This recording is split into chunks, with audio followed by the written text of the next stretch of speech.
A todos. Vamos a comenzar con el tema del día de hoy. El título de hoy, en Deuteronomio 10, del 1 al 11, lleva como título la renovación del pacto. Y es algo que los israelitas experimentaron, ¿no? En el desierto ya, y es lo que se recuerda poco antes de entrar, de avanzar a la tierra prometida, ¿no? Acá vemos la renovación del pacto que el pueblo de Israel quebró por causa del pecado, por causa de su rebelión.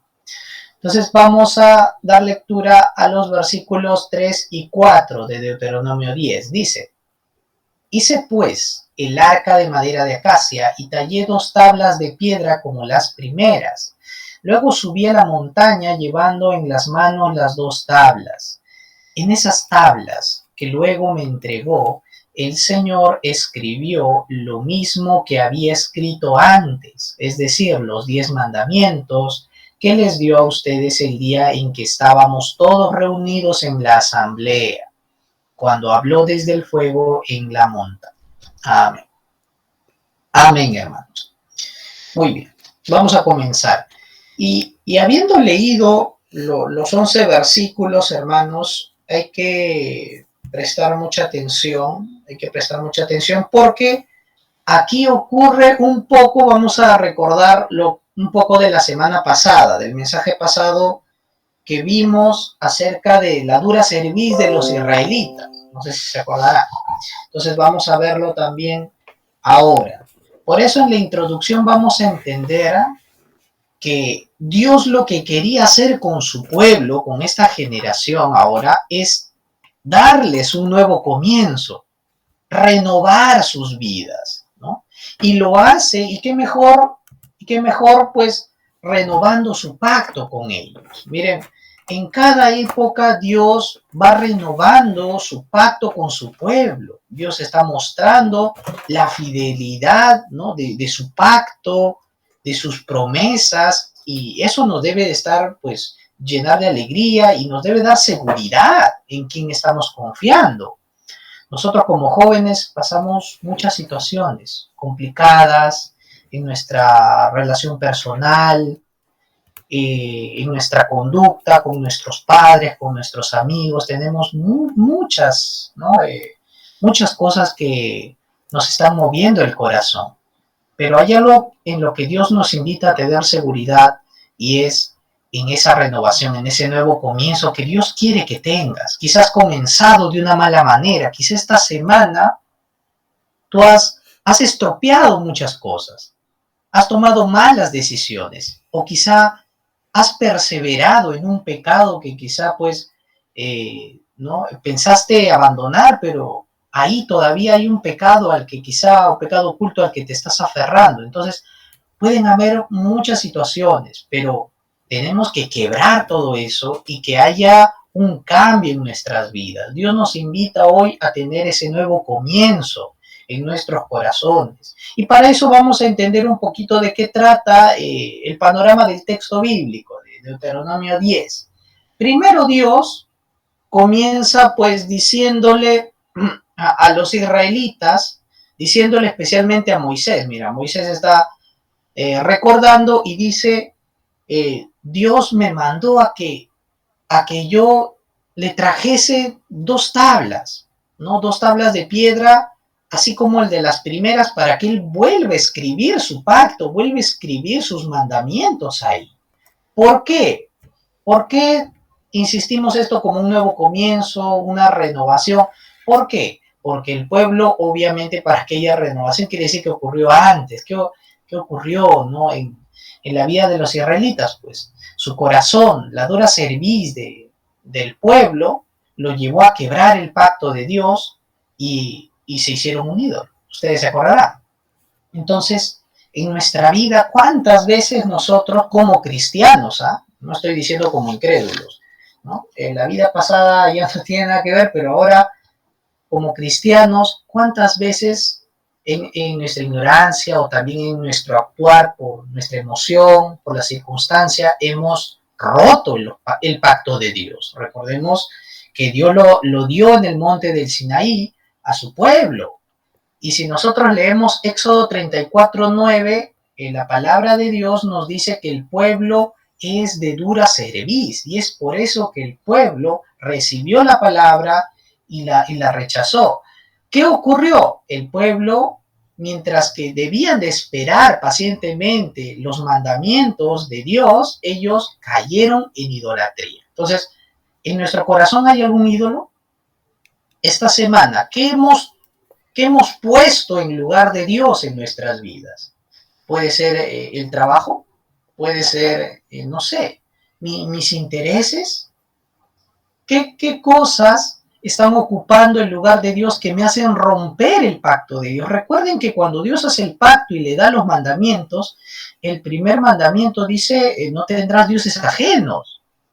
Y el segundo nos dice, no te harás imagen.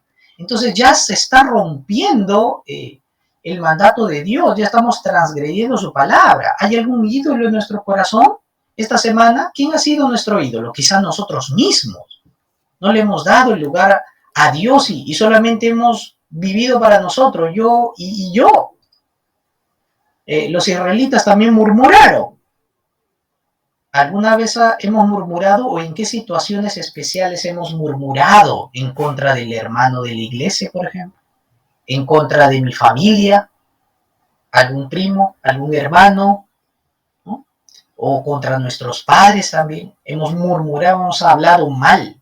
Y la murmuración no es solo hablar algo, sino es dar mal testimonio. Y ya se está rompiendo nuevamente el mandamiento. Hemos murmurado contra Dios, hemos renegado contra Dios sobre algo que ha ocurrido en nuestras vidas. Entonces, tenemos que ser sinceros. Hemos tentado en nuestro corazón a Dios por algo que quizá hemos querido recibir, pero que Dios no nos lo ha permitido, no nos lo ha dado. En esas pruebas, en esas situaciones, hemos tentado a Dios. ¿Por qué? Porque hay falta de temor a Dios en nuestro corazón que nos atrevemos a tentarle. Hay que tener temor de Dios. Y uno dice, ¿no? ¿Por qué? Porque hay veces para hacer estas cosas, para hablar mal o para pecar, como que no siento mucha culpa, dicen, ¿no? Pueden decir algunos jóvenes. ¿Y por qué? Porque hay falta de temor de Dios. Porque se han acostumbrado a perseverar en el pecado. Han caído en ligereza. Les gusta tentar a Dios con sus actos. Dicen, no, yo soy hijo de Dios y puedo hacer lo que quiera. Total, ya soy salvo. Y eso es tentar a Dios. Tengamos temor de nuestros corazones. Si estamos actuando así o estamos pensando así, estamos siendo de dura cerviz. Y el pueblo pasó esto. O sea, Dios tuvo que acercarse al pueblo y decirle, Moisés, yo quiero renovar mi pacto con mi pueblo, ni siquiera el mismo pueblo, porque el mismo pueblo no podía hacer nada. Dios les mostraba y les decía, hay codicia en tu corazón, hay idolatría en tu corazón. Tienes que quebrar ese problema espiritual. ¿Qué codiciamos los jóvenes?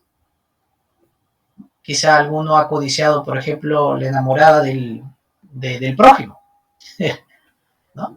O el dinero o el dinero o la posición social de alguien más, de un compañero.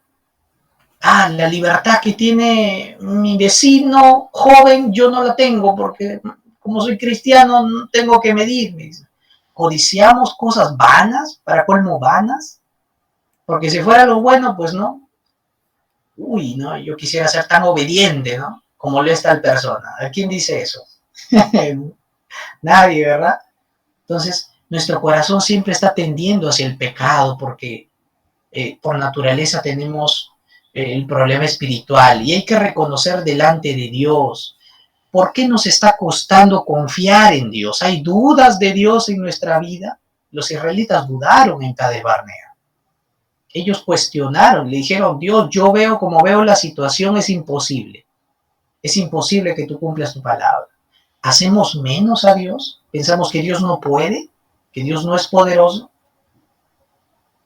Entonces, no tengamos dudas de las promesas de Dios. Si Dios ha dicho que va a obrar en tu vida, que va a transformar tu corazón, Él lo va a hacer, ¿no? Hay veces, hay jóvenes que no se acercan a Dios porque quieren ellos mismos cambiar su vida. y están obviando el poder de Dios. Están olvidando quién los llamó a su salvación. No tengamos esa dura cerviz, al contrario, quebremos todo esto. Y la nueva generación de los israelitas debía de quebrar todo esto, aprender a confiar en Dios antes de entrar a Canaán, ¿no? Esta era una preparación. Y por eso, porque el pueblo falló, el pueblo quebró el pacto, no solo desde ahora, sino desde Génesis 3. Entonces, imagínense, ¿qué podíamos hacer nosotros para arreglar algo que Dios nos había dado? No, no podemos hacer nada. Es por eso que el accionar viene de Dios. El corazón que viene hacia nosotros es el de Dios, no el de nosotros. Dios se interesa por nosotros en su gran amor, en su propia voluntad, y decide renovar su pacto. Eso es lo que le dice a Moisés. Yo hubiera destruido este pacto, pero aún Dios me escuchó esta vez, dice Moisés. Entonces, Dios se encarga de renovar su pacto. Y lo primero que le dice es, tráeme, hazte unas tablas que yo voy a volver a escribir mi palabra en ellas. Voy a nuevamente a darles mi pacto. Ellos van a ser mi pueblo y yo voy a ser su Dios. ¿Por qué Dios tenía que darle sus mandamientos? ¿Por qué tenían que darle su ley? Porque es natural. Nosotros sin la palabra de Dios nos descarriamos, nos desviamos, nos dejamos llevar por un corazón lleno de egoísmo. Y ese es el corazón del hombre. Romanos 3 nos dice que el hombre está totalmente corrupto, no hay nada bueno. Y Dios, conociendo nuestro estado espiritual, se apiada de nosotros y nos da su palabra para que caminemos en ella. Nos hace, en su palabra nos muestra lo que es de pecado en nuestras vidas. ¿Para qué? No para que nos sintamos mal, sino para que vayamos hacia la misericordia de Dios, porque si Dios te da su palabra, sabiendo que tú no eres perfecto y no puedes alcanzarla, es para mostrarte que tú no lo puedes hacer con tus fuerzas. Sin embargo, Dios sí puede transformar tu vida, darte un nuevo comienzo, y eso lo va a hacer a través de su gran misericordia. ¿A través de quién? A través de Cristo. Es por eso que cuando Dios da a su pueblo su palabra, también le dice que va a levantar un sacerdote, y que aunque muera ese sacerdote, va a haber continuación de sacerdotes. ¿Por qué? Porque los levitas y los sacerdotes fueron escogidos por Dios de las 12 tribus, fue escogida la tribu de Leví, y de entre ellas estaba la familia de Aarón, y fueron escogidos por Dios, ¿para qué? Para que realizaran los sacrificios para limpiar el corazón del pueblo delante de Dios, porque el hombre está en pecado. Sin embargo, Dios, a través de los sacrificios que se hacían, limpiaba a su pueblo y cubría sus pecados, para que el pueblo no muriese, para que no fuesen destruidos y que pudiesen continuar haciendo la voluntad de Dios, pudiesen avanzar. Es por eso que Dios nos muestra ahora cómo es que nos da ese nuevo comienzo, ¿no? Con esta introducción vamos a preguntarnos. Entonces, ¿qué es lo que Dios hizo para renovar su pacto en nuestras vidas? ¿Qué es lo que Dios hizo? Primero hay que entender esto, ¿no? La buena voluntad de Dios, hermanos. La buena voluntad de Dios. Porque el hecho de que Dios quisiera renovar su pacto, esto viene de su buena voluntad. Ustedes se acuerdan de las palabras que dijo Jesús cuando vino el hombre rico, le dijo, maestro bueno. Dice, ¿por qué me llamas bueno? Bueno es Dios. Entonces, Dios es tan bueno, hermanos, que Él mismo toma el primer paso y se acerca a nosotros y nos revela su buena voluntad. ¿Cuál es su buena voluntad, hermanos? Vamos a leer el verso 1, dice, en aquel tiempo el Señor me dijo, talla 2 tablas de piedra iguales a las primeras, ¿no? ¿Por qué? Porque la buena voluntad de Dios es que el hombre primero reconozca su pecado. El hombre quebró el pacto por la dureza de su propio corazón, porque está atrapado en algo espiritual. Génesis 3 del 1 al 6. El hombre separado de Dios siempre va a tender a llevarle la contra a Dios, negar su palabra, huir contra ella. Por eso el Señor nos dice, Mi buena voluntad es que tú ahora reconozcas tu estado de pecado, las transgresiones que has hecho. Es el comienzo. Si tú quieres que yo te dé un nuevo comienzo, dice Dios, primero arrepiéntete. Reconoce tu estado. No lo cubras con excusas. No lo eludas con tus motivos. No señales a otro. ¿Se acuerdan qué hizo Adán? Adán dijo, cuando Dios le dijo, comiste del árbol, ella fue, dijo. Ella fue, no, soy yo. Y delante de Dios tenemos que confesarlo. En Gálatas 5, no solamente somos culpables del pecado original, sino de nuestros propios pecados consecuentes, que vienen como frutos de nuestro estado de separación. Pero ahora en Cristo esto debe de cambiar, hermano, debe de cambiar. Que el cristiano no puede endurecer su corazón, claro, si se aleja de Dios, si no reconoce su pecado. Si se queda en orgullo, si cae en orgullo fácilmente, va a comenzar a fracasar. Va a comenzar a verse lo que dice Gálatas 5, peleas, divisiones, todas esas cosas. Eso se va a manifestar. En cambio, un corazón que reconoce el pecado, ¿qué se va a manifestar? Un fruto de arrepentimiento. Y Dios desea eso de su pueblo, Dios desea eso tanto de los israelitas en aquel momento como para nosotros. Y lo mejor para que el pueblo andase humilde y reconociese cada día que no es por ellos, sino es por la buena voluntad de Dios que ellos estaban ahí, era siguiendo su ley. Y era que en ese caminar de su ley comenzasen a creer más en que Dios es un Dios que promete y cumple, es un Dios fiel. En ningún momento Dios no dejó que se cumpliera algo, Dios cumplió. ¿Y cómo Dios cumple esto? Les mostró a ellos cómo Dios cumple su salvación, por ejemplo. Y esto es lo que Moisés proclama, recordando un poco cuando Moisés habla de que él, en los últimos versículos de Deuteronomio 10, dice que Moisés oró a Dios y dice que Dios le escuchó esta vez. Y eso tiene que ver con un pasaje que está en Éxodo 34. Ahí se explica un poquito más de qué es lo que ocurrió. Y nos dice que él pues oró, ¿no? Y vio la gloria de Dios. Y él pudo proclamar a Jehová, Jehová fuerte, misericordioso y piadoso, porque si bien es cierto, Dios es justo, Dios está enojado contra todo pecado y castiga el pecado, sin embargo Dios es misericordioso y piadoso en todo aquel que reconoce su pecado y se arrepiente. Y ese fue el motivo por el cual Dios escogió a la familia de Aarón y a los levitas, ¿no? Como sus escogidos, como santos para él, para que los sirvieran en el tabernáculo. Por la misericordia de Dios, no fue por nada más, ¿no? Fue por ese corazón. Y Dios lo que quiere es que reflejemos eso, pero no solo ver a las personas que disfrutaron de eso, sino ir a la raíz. ¿Qué hizo Dios para cumplir esa gran promesa de salvación? Dios nos muestra en su buena voluntad el hecho de que no nos deja solos, el hecho de que Él envió a Jesucristo como el verdadero sacerdote. Él envió a alguien.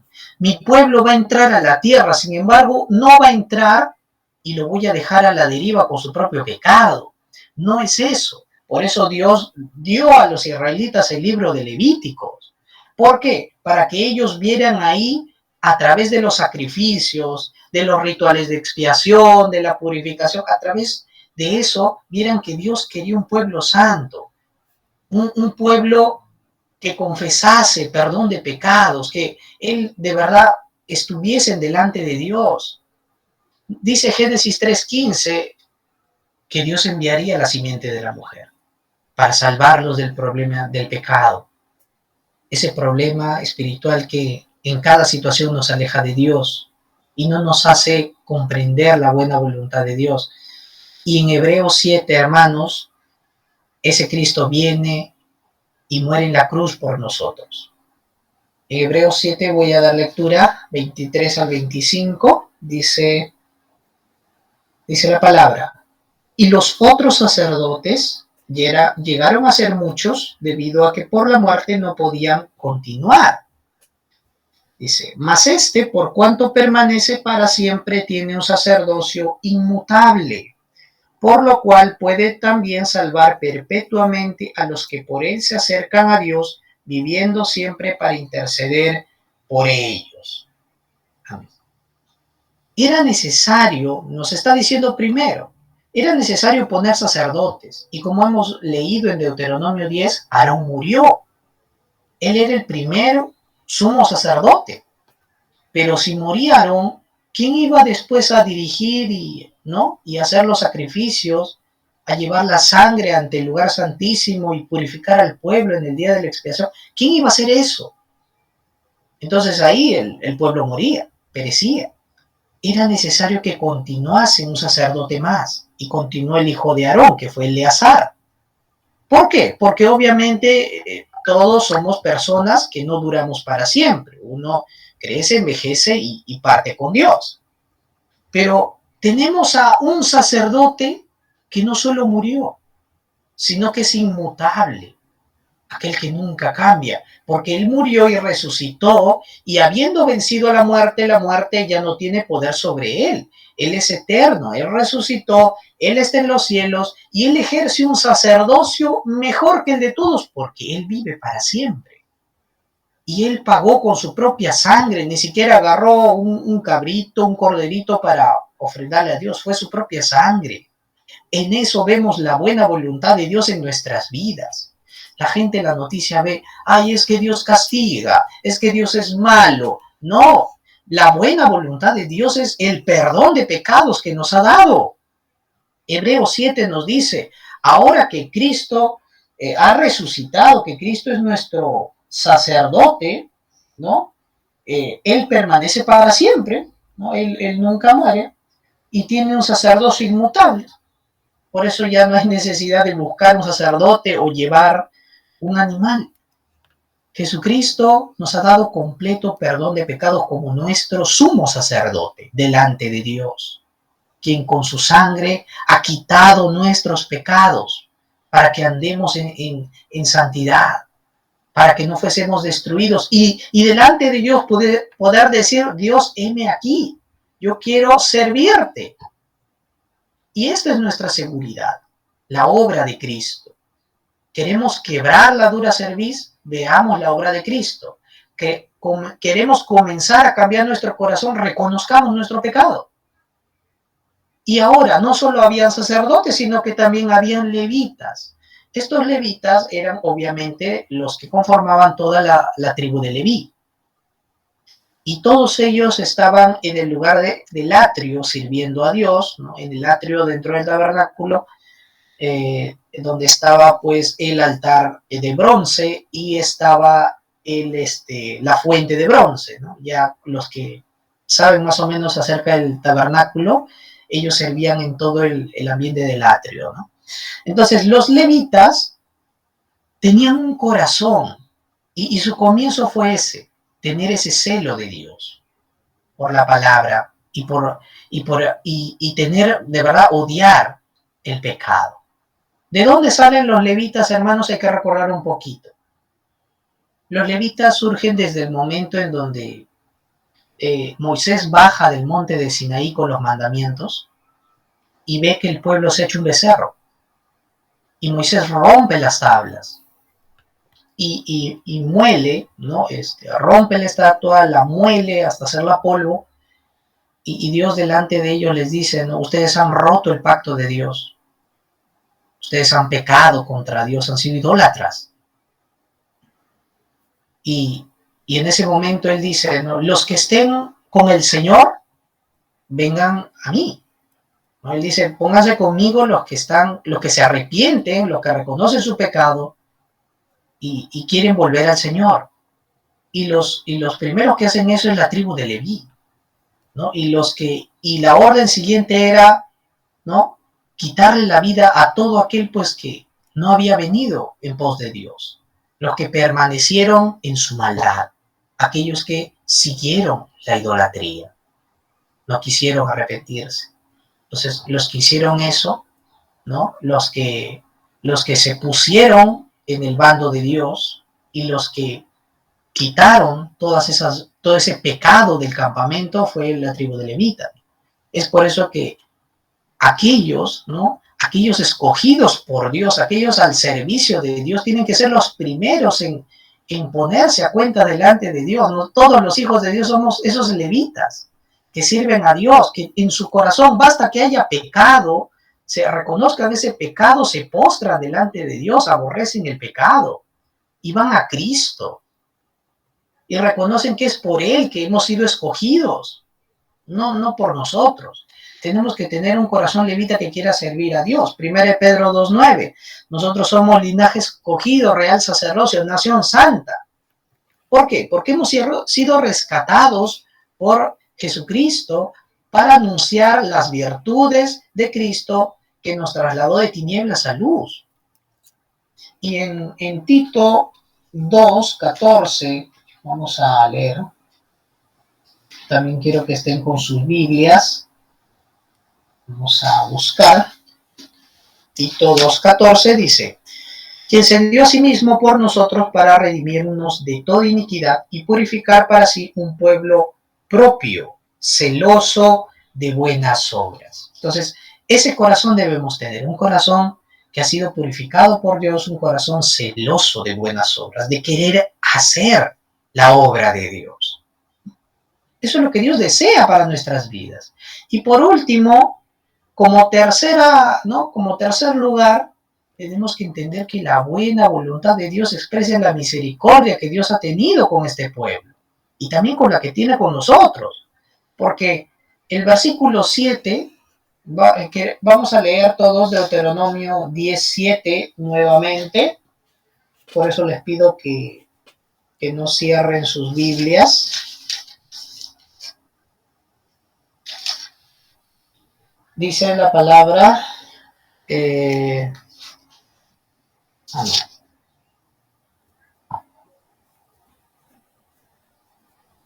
no es eso. Bueno, hermanos, vamos a continuar. Miren, hay que recordar lo que es la misericordia de Dios. ¿Por qué?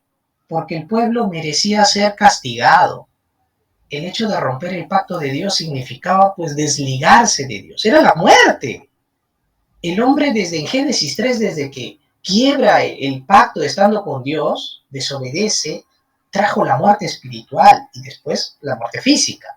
Pero ahora Dios nos está mostrando su misericordia, y no solo su misericordia, sino que el hecho de que Dios ha juzgado nuestros pecados en Cristo. Y ahora Él lo que hizo en Cristo Jesús nos está mostrando su justicia, que nadie puede justificarse por sí mismo sino a través de Jesucristo, de lo que hizo Cristo por mí en la cruz. Ahora sí quiero leer con ustedes, hermanos, 1 Corintios 5:7. Vamos a leer.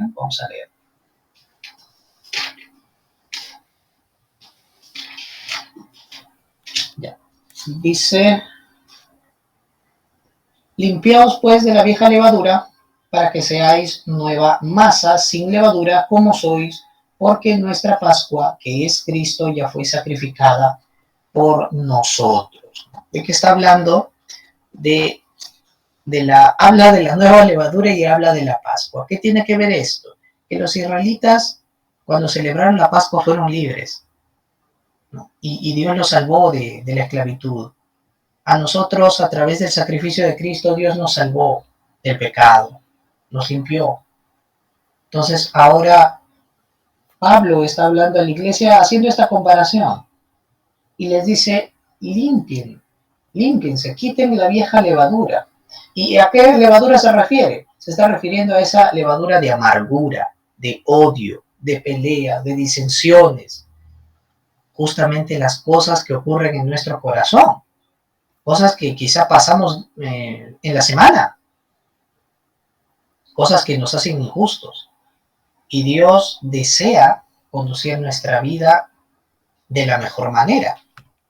Por eso les dice a ellos: límpiense, porque Cristo ya fue sacrificado por ustedes. No vivan como si Cristo no hubiera cambiado sus corazones. No permanezcan en orgullo, en odio, en resentimiento, en peleas, como si Cristo fuera algo ajeno a ustedes. Cristo murió por ustedes. Y por su muerte en la cruz les ha dado un nuevo comienzo, les ha dado salvación.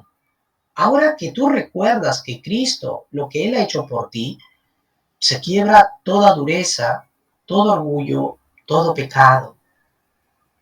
Y tienes que acercarte al Señor, restaurar tu relación con Dios.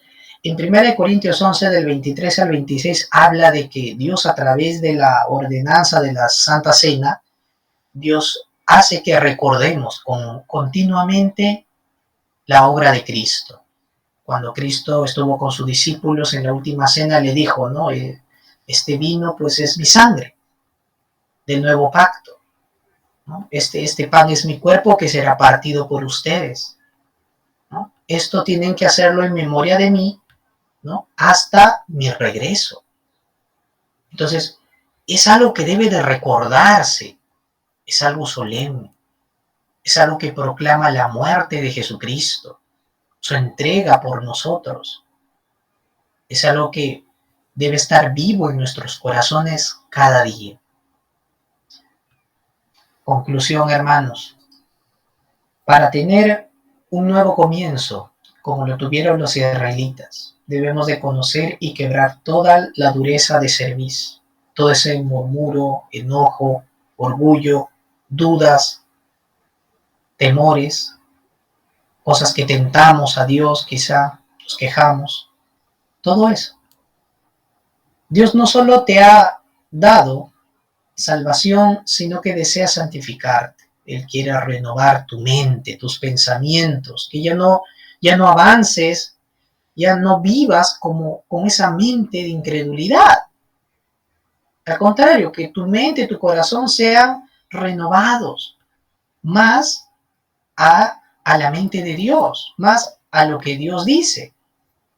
Y esto va a ocurrir pues de un corazón que se devociona, un corazón que se pone a disposición de Dios. Dice, Señor, yo no puedo cambiarme, sin embargo, tú me das este nuevo comienzo.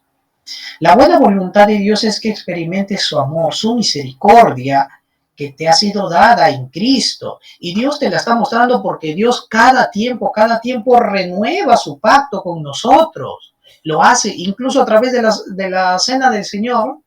Lo hace, está anunciando y renovando cada día con sus hijos su venida, su pacto, su sacrificio en la cruz. Y nos va recordando esto, la misericordia de Dios. Esto se hizo en la época de los apóstoles, esto se hizo con la época de los padres de la iglesia, se hizo con la iglesia reformada, y ahora se sigue haciendo en nuestros tiempos, siglo XXI, y así se seguirá haciendo en cada época.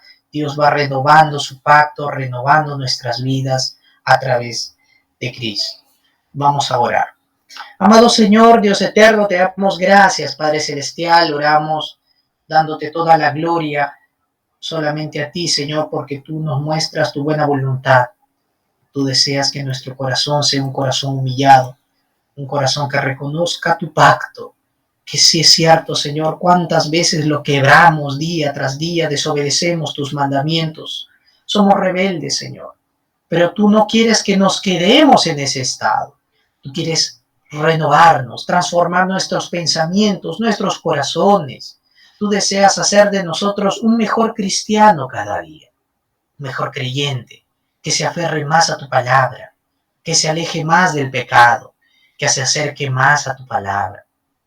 Oramos, Dios, porque confiamos y creemos en la obra de Jesucristo como nuestro sumo sacerdote, quien dio su vida por nosotros, nuestro sacerdote inmutable, el que aboga a la diestra de Dios, el que conoce nuestras aflicciones. Y así como los levitas y sacerdotes te servían, tú deseas de nosotros un corazón santo, un corazón que se devocione a tu obra. Te damos gracias, Padre Celestial, por renovar tu pacto con nosotros en Cristo Jesús. Gracias, porque cada día para nosotros también es un nuevo comienzo. Tú deseas restaurar nuestras vidas, Señor. Guíanos, Señor, para hacer la evangelización, para hacer tu voluntad. Oramos en el nombre de Jesucristo. Amén.